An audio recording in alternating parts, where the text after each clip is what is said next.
Thank you, Parusha. So hello, everybody. For anyone who doesn't know me, I'm Laura Downey. I'm an image consultant at House of Colour, as Parusha mentioned, and I'm based in London. And I would like to just begin today's webinar by showing you a really short video that I've pre-recorded. And the reason for this will become apparent by the end, because there's a point at which I do something called a divest, and I take off a lot of accessories and points of interest, and you'll see the impact that that has. So I'm just going to roll this video now, and then we'll talk through those tips in more detail straight after. Hello, my name's Laura Downey and I'm an image consultant with House of Colour. If, like me, you're working from home due to social distancing measures, it can be very tempting to stay in your pyjamas all day. But I want to share with you some top tips on how to maintain a professional image if you're doing video conferencing. Number one, choose good lighting. Make sure you're lit from the front, because if you're lit from behind, all people are going to see is your silhouette. Step two is angle your camera. People often make the mistake of leaning their phone against a cup of coffee or looking down into their laptop camera for up to an hour during a video conference. And basically what that means is that people are staring up at your chins and up your nose, and nobody wants that. So if you need to, pile up some books and just place your camera somewhere where you can sit up straight and look straight into it. Step three is frame your cameo area. That's this area. This is really important because it means that people can still read your body language to an extent, and communication is going to flow a lot more freely. Equally, if your entire face is filling the screen, then that can be quite off-putting. Step four is to wear more than one colour, and try to make at least one of those colours something that isn't navy, black, grey or beige. If you're wearing a bright colour on the screen, people will find it more visually appealing and they'll engage with you more. If you've had your colours analysed, then you could wear one of your wow colours close to your face and it will make you look less tired and bring you into focus. My final tip is all about the details, and I'm going to show you this by making myself invisible over the next 30 seconds. So we are culturally conditioned to associate details and accessories and points of interest with figures of authority. If you think about pilots and their stripes, or the military with their badges and their medals, this gives you a good idea of what I'm talking about. And it's no different in the business world. So for a man, these points of interest would be a tie over a jacket, cufflinks, a watch, and their haircut. And for women, it's quite similar. It would be a jacket or a structured cardigan.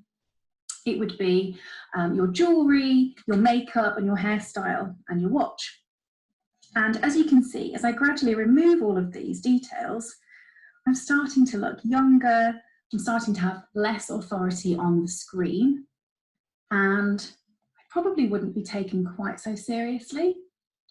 I think if I take off the final step,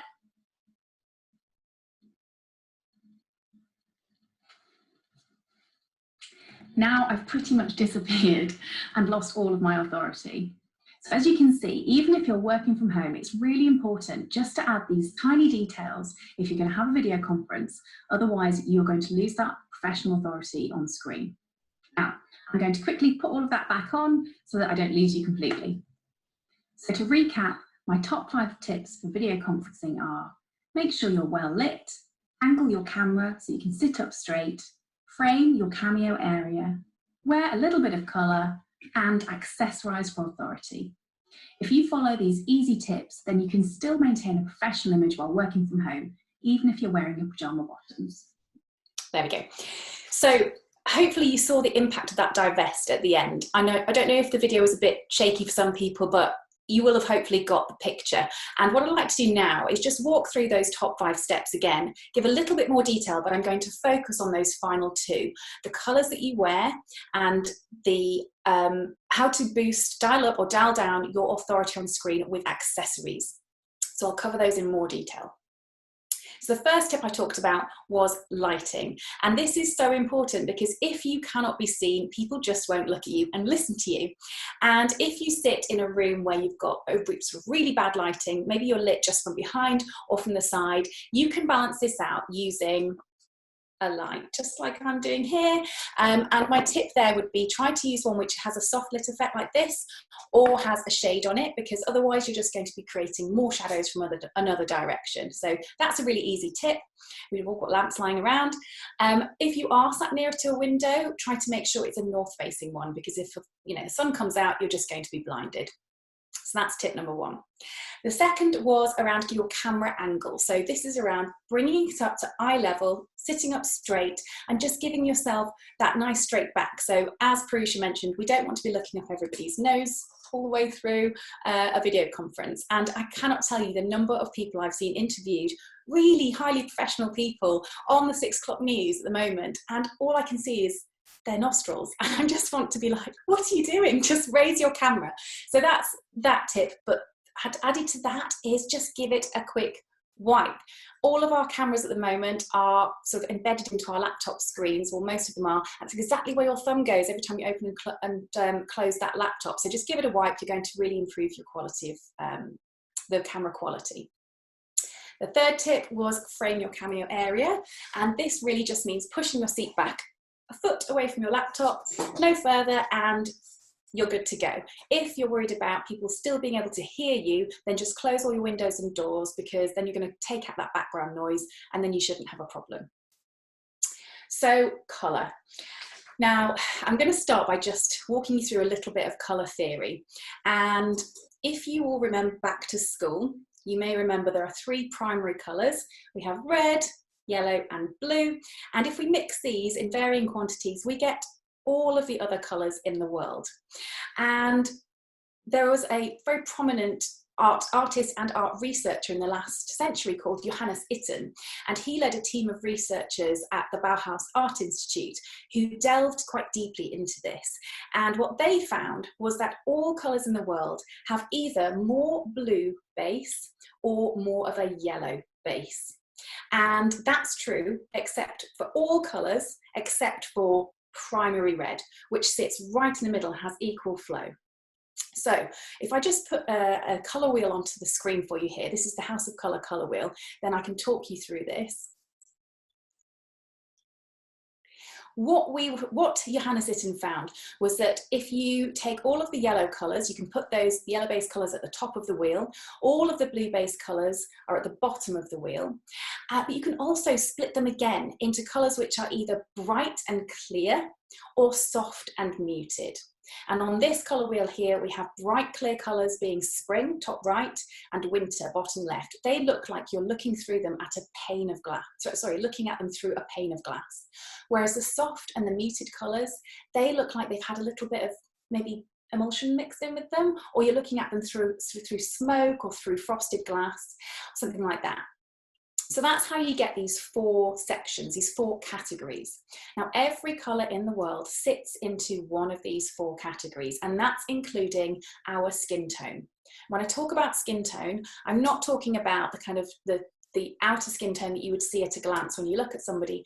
I'm talking about your undertone, your skin's undertone, which is formulated from the pigmentation of your fat cells that sit under the skin. These are either blue-based or yellow-based, and they're either bright and clear or soft and muted.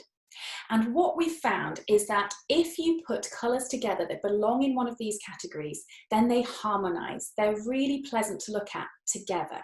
If you mix colours from different categories, then there's something jarring about them.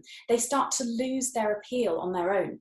And in particular, if you're wearing clothes that are from a different colour palette than your skin tone, then the effect can be really dramatic. It can make the clothes look cheaper and worn out and maybe a bit dirty. It can make your skin look quite tired or sallow and lose that brightness. And I'm going to give you some examples now. So on the next slide, here is me wearing 2 different shades of green. On the left, this is a yellow-based moss green, and on the right, this is a blue-based pine green. Now, I'm just going to let you sort of have a look at those and digest what you see, and just at a glance, look at my face and think, right, in which of these two colours do I look brighter, less tired? In which one do my eyes stand out the most? And hopefully what you're seeing is that in the moss green on the left, I'm looking quite sallow, looking a bit tired, that colour's just not really doing anything for me. And on the right, instantly, I'm looking brighter and clearer and fresher, and you notice my eyes straight away. The only difference between these two photographs is the drape that I've put under my neck. They were taken seconds apart using my iPhone, and I didn't do a single bit of editing to them. I literally just uploaded them straight onto PowerPoint. So it's amazing. And if this example doesn't convince you, then let's look at the next slide. Here are two different pinks. On the left, I'm wearing a yellow-based pink. It's kind of a rosewoody pink, and this is from the Soft Muted palette. And on the right, I'm wearing a blue-based. This is a raspberry fuchsia pink. And I mean, hopefully you can see straight away that on the left, my face has lost all definition.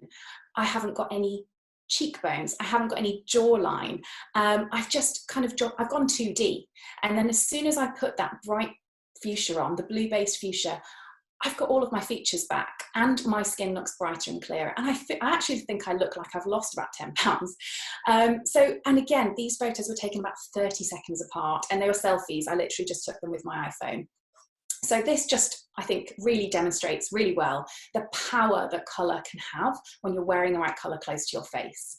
On a video conference or around a meeting table, if you're wearing a colour which brings your face into focus and brings out all those features, people are going to make eye contact with you for longer. They're going to remember more of what you say, and they're going to find what you say more persuasive. Isn't that amazing, just from the colour that you're wearing?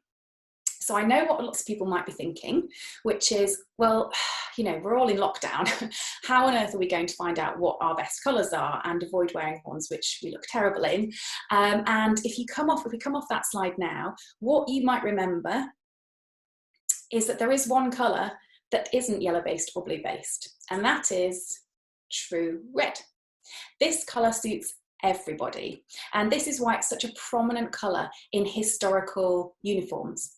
Lots of military red, and this is why Virgin Atlantic air hostesses and cabin crew look so good. They're all in this colour. So this is a red which is not too blue, it's not sort of pinky, it's not purpley, and it's not orangey either. It sits right in the middle. Think of like pillar boxes, that kind of red. So if you have anything in this colour, dig it out. The added benefit of this colour is that studies have shown it adds confidence when you wear it. It doesn't necessarily guarantee you'll improve performance, but there can't be any harm in boosting your confidence before an important video call. So that's my top tip for colour until we're all out of lockdown, and then my top tip would be go and get your colours analysed, and then you can have a whole wardrobe in fabulous colours that make you look amazing. My final tip was around accessorising for authority. And this is really about taking what you've got in your wardrobe and just using it to either dial up or dial down your authority, depending how much you want to have on screen. What I want to be really clear about is that this is not about power dressing. I'm not saying let's all go back to the 80s and wear big shoulder pads and pinstripe suits again and, you know, be the big boss on screen. This is a little bit more subtle than that. We have 90 seconds to make an impression, a first impression, and 67% of that is visual. So whether we like it or not, what we wear really does send out signals. And we're wanting those signals to be authentic. We want people to know who they're talking to within those 90 seconds. So what we want is to portray that you're a person of substance, and that what you're saying has got substance and is worth listening to, but that also people are getting the same message coming out of your mouth that they're seeing on screen, and that there isn't some sort of, there isn't a clash going on there. So what do I mean by this? I'm talking about portraying what we call, as an image consultant, your clothing personality. So what we would say is, I'll give you some examples. If you're quite a dramatic person, maybe you're a little bit confrontational, a bit edgy, then you might demonstrate this by wearing quite dramatic jewellery, or large-scale prints, or asymmetry in your necklines or your haircut. You might have quite bold glasses. For men, that might be bold glasses, or they might have sort of bold colours in their ties. And whereas conversely, if you are somebody who's a little bit more reserved, maybe you like to absorb lots of detail, maybe you like to put a lot of thought into things, you can portray this by wearing clean lines, symmetry, and points of interest that have a lot of detail, like maybe some detailed jewelry. These are all just subliminal messages which are telling the person looking at you, okay, that person likes things to be ordered and detailed, whereas, oh, this person, you know, is going to speak her mind or his mind, and I know what I'm getting straight away. Those are two extreme examples, and I know if you're, you know, thinking, gosh, right, well, what personality am I? Don't expect to be able to diagnose yourself like that, because it's very, very difficult. First of all, it takes an image consultant between 4 and 6 hours with somebody one-to-one to fully diagnose their clothing personality.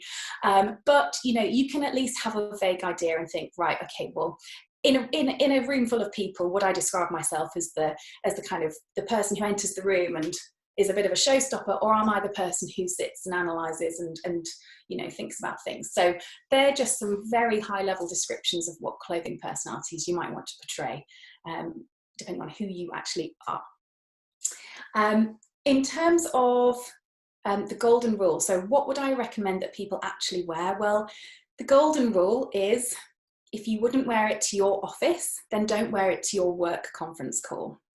And so really, this depends on your corporate culture. If you have quite a conservative dress code in the office, then I'm afraid you're going to have to stick to that conservative dress code on your computer. But if you are quite a relaxed office environment, then you can still, you know, follow that online, but just make sure that what you wear is intentional and that you're well groomed. That's how you're going to maintain that professionalism. So what I mean by intentional really is that you haven't just rolled out of bed and grabbed the first thing that you could find. You know, really think through, what am I wearing today? Because if you make a conscious choice about your outfit, you're telling your brain that today matters and that what you do today is important. So this is another little bit of psychology. Really, it's just, again, it's been shown with studies that by dressing with intention, you have better performance throughout the day in whatever you're doing. So again, that's my golden rule. Wear what you would wear to the office and dress with intention. In terms of, well, okay, you might be interested to know how you could have your clothing personality diagnosed. And the good news about this, unlike colour, which has to be done face-to-face, is that a clothing personality can be diagnosed online. So if anyone is really interested in that angle, then definitely get in touch either with me or your nearest House of Colour consultant, because we have developed a really great online module which is face-to-face on Zoom, where we can sit, we break it down into chunks, take all your biometrics, your body proportions, we walk you through how to measure all different parts of your body, and then we combine this with quite a detailed personality questionnaire and wrap it all up and tell you literally from top to toe what clothing and accessories are going to fit you really well and demonstrate your personality really well. So that's just a little plug there for style sessions. Now, one final thing, which I think is really easy and is a great tip for video conferencing, is the neckline that you can wear. So what you may not have consciously noticed during this video call is that I am wearing a V-neck, and my necklace sits in there's a V shape to my necklace as well. And this perfectly mirrors the angle of my jaw. Don't know if you can see that. You've got that V shape there 3 times. And it's just a very harmonious, your brain is absorbing this information and going, oh, yeah, there's the V shape 3 times. And it's just so harmonious. And I enjoy looking at that. You're not realizing it, but that's what's happening. And so if you take your face shape, just have a little look in the mirror. And if you've got a really square jaw, have a look in your wardrobe. Have you got anything with a nice square neckline? If you don't worry, you can use kind of, you know, rounded necklines, but then put a jacket on like this to create a square, or a scarf. Maybe I've got a scarf around here, which you could do the same thing in hot weather. Just drape that round, and again, you're going to create those straight lines. Whereas if you've got a much more rounded face, then you're going to suit lovely scoop necks and rounded necks. And again, it's just about creating harmony on the screen. There's a little bit of messaging involved in shapes as well. So whilst triangles and squares are perceived as very strong, stable structures, round shapes are a little bit more, are perceived as more nurturing, more caring, more open. And so actually, if you're going into a video call with somebody where you want to give, you know, maybe some pastoral advice, or you're there as a kind of in a counselling role, you might not want to rock up in the sharpest v-neck you've got, big shoulder pads, you know, spiky looking earrings, you might want to just soften that, wear some circles anywhere you can, maybe your earrings, maybe your neckline, maybe not the sharp shoulder pads. And so that's just another little tip. You can really help to portray not just authority, but you know, what aspect of your personality are you bringing to this conference call? Is it, you know, here's me and I'm the boss and I'm telling you what to do, in which case go to town with all your nice structured shapes, or are you turning up to try and, you know, help somebody and have them to, you know, counsel them in some way? So that's my final tip on how you can really change your persona online just by the shapes and the accessories that you're wearing. I'm going to finish by just showing a slide which shows the summary of those 5 tips that I mentioned: the lighting, the camera angle, cameo area, and then the colour and the accessories. And if you have any questions about any of these, either pop them in the chat box there at the bottom. You can sort of click on there, or you can raise your hand, as Prusha mentioned, and we'll try and answer as many as I can. But also, if you're watching this and it's not live, then do just get in touch with me. My contact details are in the bottom right-hand corner of this slide. I'd love to chat to you. So yeah, thank you for listening. Brilliant. Thank you very, very much, Laura. Those are really useful, and I've definitely adjusted my framing, I've adjusted my height and my lighting, and I'm working on getting the second colour in there. I'm wearing one at the moment, but I've got all my accessories, so hopefully I've been a good student. Excellent. No, you definitely have, Prusha. I'm very impressed. If anybody, I'll just leave this screen up for a second. If anyone wants to take a screenshot of it, of those 5 key steps, we are recording this session, and we will share the link with you, which will contain the slides as well, just afterwards as well. Now, if you've got any questions, please do drop them into the chat function there. Laura, we have a couple of gentlemen on the call today, and yes, I wondered if you could talk to us about how gentlemen can accessorize on video conferencing, because I think wearing a tie is probably a little excessive, perhaps. That is so true, and I definitely, you know, men have less options than women in terms of accessorizing. It is just a fact. But don't forget that everything that people see on screen is a potential accessory. So for men, your haircut, your facial hair, your glasses, and what you're actually wearing.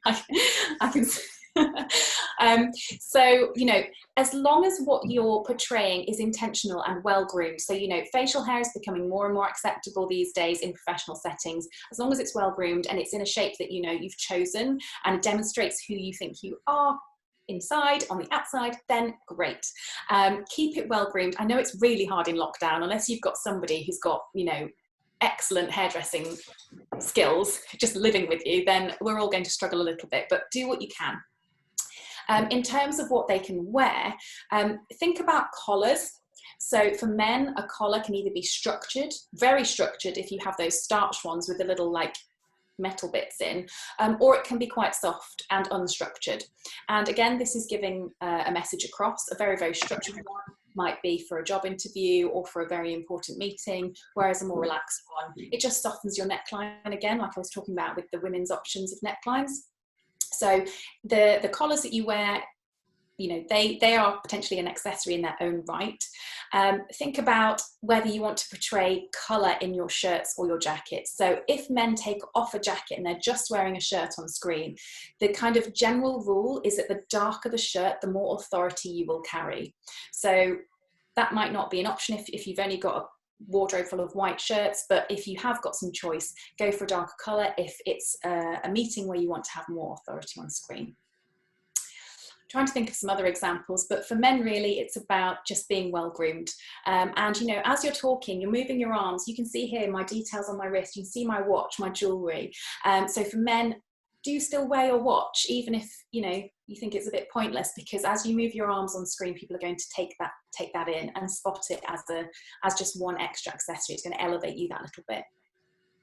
Elizabeth has commented on the screen height. She's saying that your hand gestures and movement is very impactful, and she's struggling to get the screen height right. So can you remind us about how to set your how to set your...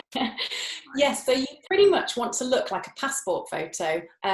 Just sort of, right, so where your, we call this your arm break, underneath your armpit, all the way across. That's, you don't want to go any higher than that, because you're going to lose a lot of this. And this gives even just a little bit, you know, hands often don't come up higher than this, but even just a little bit of hand movement and gesticulation is going to come across. So just push your chair back and then raise your laptop, maybe on some books, whatever you've got that's stable, so that you've got maybe an inch above your head, but you're not going any higher up than your arm break. So it's kind of from the bust up for women, mid-chest up.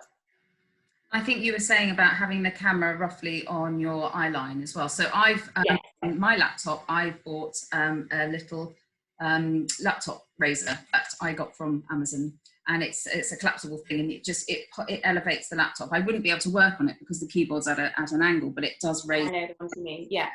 Raise the screen to eye level. No, that's a great idea.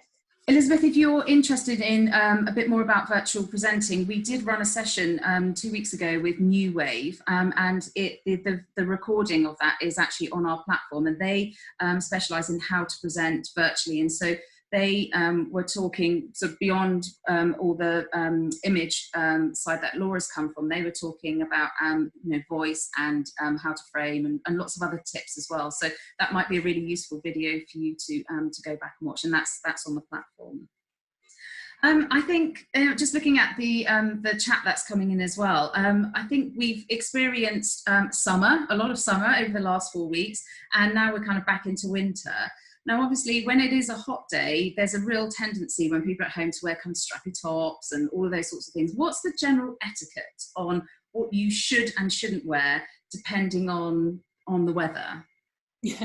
Yes, and this is more one for women, I appreciate, but unless, you know, the guys like to, I don't know, get their little vests out, I don't know, but really the general rule is try to keep your arms, the tops of your arms covered for a professional conference call. So it might be really tempting to get, you know, even wide strapped tops out, but actually just cap sleeves is a bit more professional.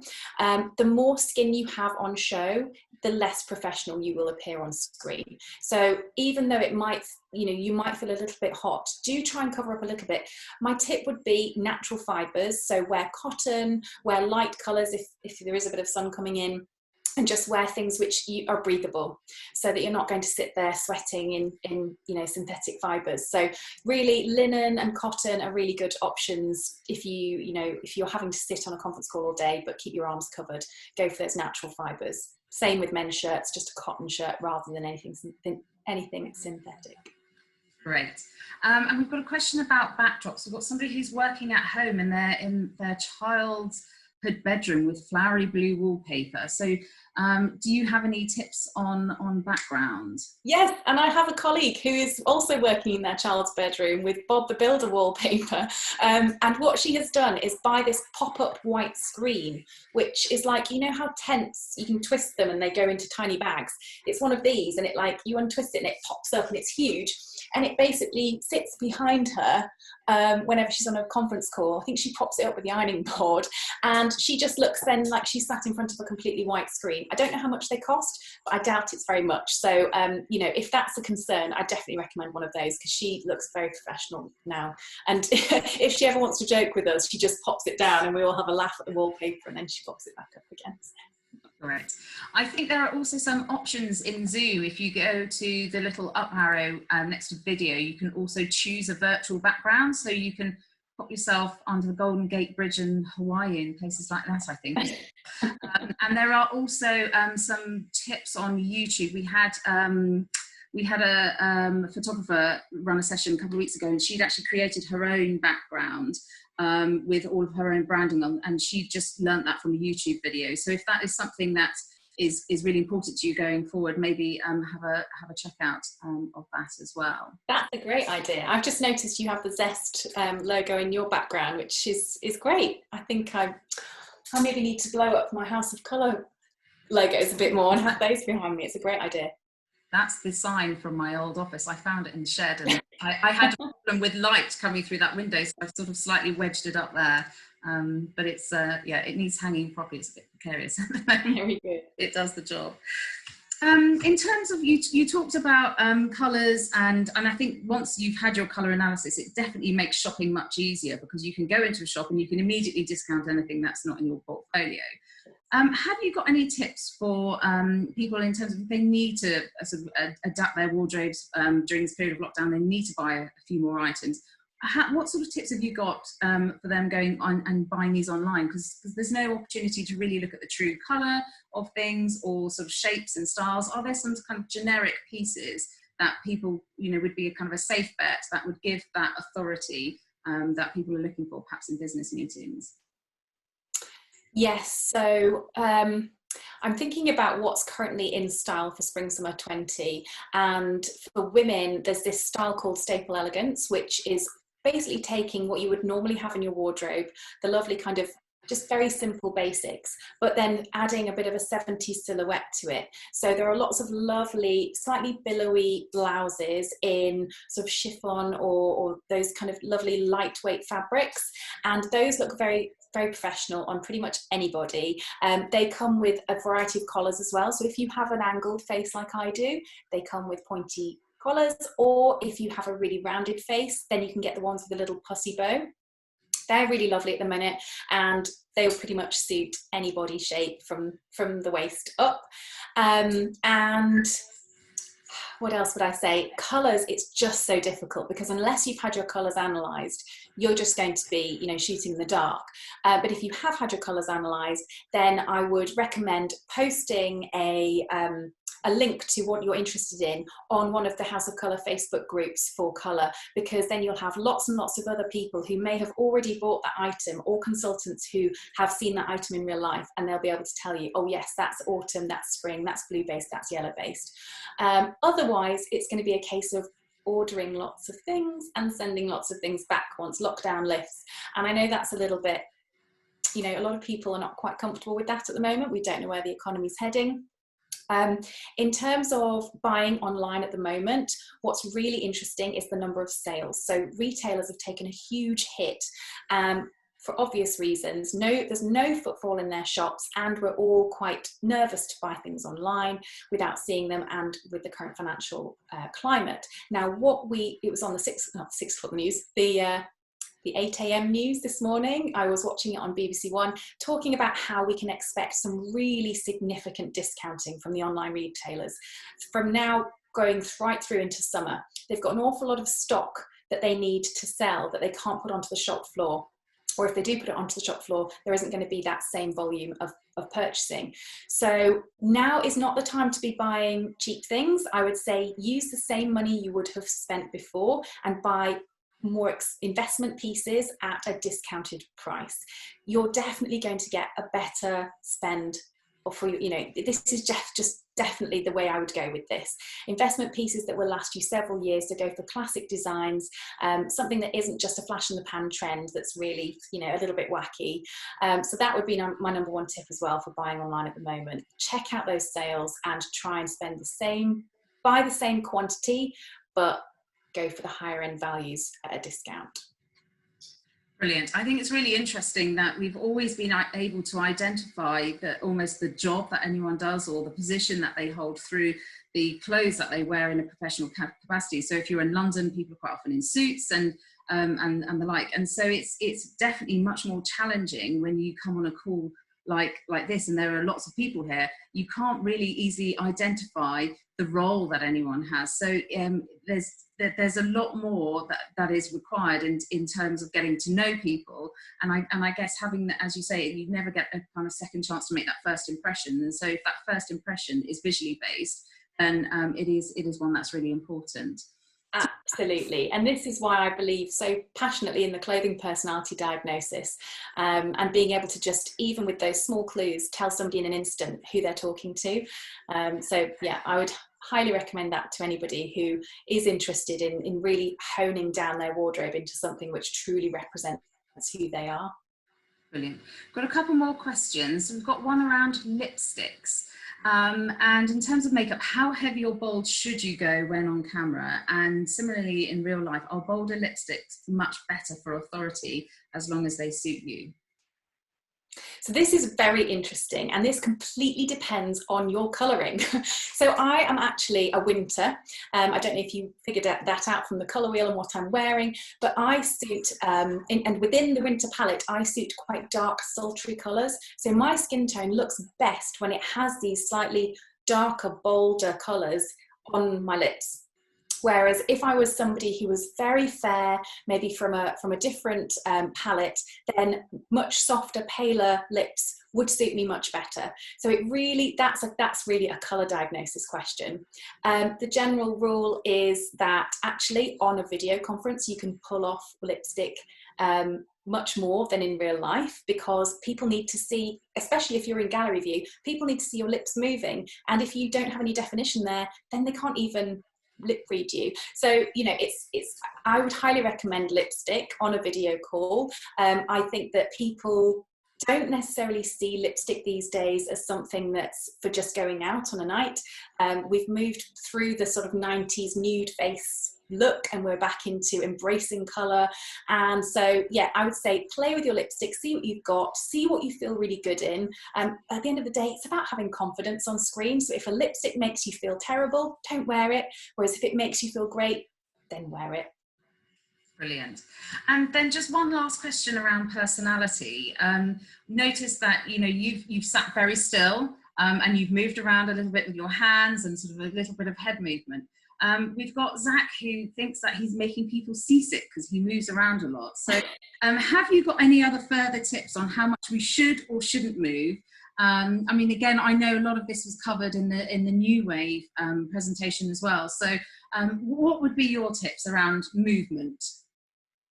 My tip actually would be to just practice, record yourself in advance just for 5 minutes and just watch yourself back, and you'll almost get a feel for, okay, I'm moving way too much today. Maybe I've had too much coffee or something. And you'll then go into the video conference knowing in your mind what your predisposition is that day for movement. So you might just then consciously move a little bit less. But at the end of the day, if moving is who you really are, and that's, you know, just what you would do in a meeting anyway, then I don't think people are going to feel seasick, don't worry. I think that they will just take you for your authentic self on screen. So yeah, I'd be very interested to see what the advice in this other video is, but I would say don't worry about it too much. Yeah, I think that, I mean, they're saying very similar things to you as well. And we had a negotiation workshop, and they were talking sort of a little bit more in depth about, so moving on from everything that you said, and then talking about actually, if we are going to be doing business virtually, it is really important that first of all, we have everything that you've talked about today. But actually that authority in terms of, you know, sort of leaning into the screen and using hands and all of these kind of things are actually going to be really important. And I think it's something that people are really going to have to learn more and more about how to actually make an impact virtually, because we're not always going to be able to do everything face to face for the next. Couldn't agree more. Mm-hmm. Yeah, it's a big mental shift, you know. I think if you'd said to us 5 weeks ago, you're going to spend the next X number of months on video chats, everyone would have been like, no. But I think it's starting to sink in, and we're realizing that's the truth. And, you know, it's worth investing in these things, because this ultimately, it is going to impact people's careers going forwards. You know, these are the hours that you're spending in front of your colleagues, your managers, your clients, and they matter. They matter just as much as the face-to-face meetings that you had pre-pandemic. So yeah, I really think people are starting to get on board with this now and realise just how important it really is. Brilliant. Well, Laura, thank you very, very much for joining us today. We really appreciate you giving up your time to share all these tips with everybody. We have recorded the session, and we will be sharing Laura's slides as well. We'll email you all in a day or two once we've just had a chance to edit it quickly. Laura's contact details are on that last slide as well, so she's very happy to hear from any of you if you've got any further questions that you'd like to know. For anybody that wants to know any more about visually presenting or negotiation skills, that are sort of how to do business virtually, there are some videos that are up on our platform. So if you go to the Zest Global Events website, click on the Motivation in Isolation button, and you'll be able to look at the events that are coming up and any previous events, and you can watch back all of the videos yet there. So please do feel free to share this with colleagues, that you think maybe if you've been on one of those video calls and you've been looking up their nose and you think they could benefit from it, maybe just send them the link to the video as well. I think we all know that there's a few out there that could really do with these top tips. And do come and join our other events as well. We have a coffee shop hangout every day at 3:30. There's no agenda, it's just a chance to meet and chat and meet some new people. So do come along to that and any of the future events that we've got coming up. So thank you everyone for joining and giving up your time. I appreciate it's really difficult sometimes juggling homeschooling and children and goodness knows work and all of those kind of things as well. So thank you very much for coming, and thank you again to Laura for sharing all of your tips with us today. Thank you so much.